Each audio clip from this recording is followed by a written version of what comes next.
Okay, in this presentation, I'm going to run you through how our best clients get results. Okay, I think this is important to know so that those of you coming into the program, the only way we can really sort of guarantee that you will get results is that if you behave like our best clients. And look, the standards aren't actually that high. You just have to make sure that you're matching your behaviors up with what's in this, and you can almost guarantee yourself phenomenal results. Okay, so the first one is that they check WhatsApp daily. Okay, so checking WhatsApp daily, even if it's only 1 minute, 1 minute commitment a day, means you never miss messages from your coach and are able to implement things quicker than other people. So use this to your advantage. The other one then is that they ask lots of questions. I'll move my head here. They ask lots of questions. So our clients that get savage results have the habit of always asking or probing when they don't understand something, whether it's protein, calories, etc. Make sure you follow up and ask, because if you understand something, it actually helps a lot for motivation. It's easier to justify doing it.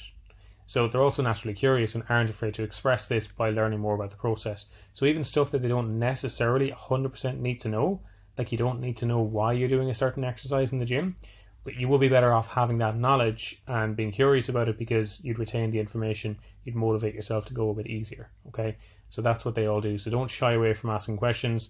We'd rather you annoy us with questions than completely ghost us and ask us nothing at all. And they also share their wins. This is just an example here on the right. As humans, we learn and repeat behaviors easier and better through positive reinforcement rather than negative.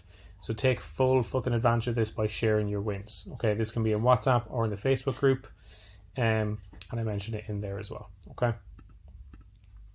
They also never miss check-ins. Okay, so they treat their check-ins just like their work. It just gets done every week and it's non-negotiable. Okay, work is important because it brings in the money, which brings home the bread, the food, puts a roof over your head, all of that. Okay, but what keeps you going, what keeps you happy, what keeps you moving is your health and fitness. So you need to treat it with the same level of priority. It's just the rewards from the work you put in are more delayed in comparison to work where you get a paycheck at the end of the week or the end of the month. Okay, check-ins enable you to learn and implement things at lightning speed, whilst also making sure you're not headed in the wrong direction.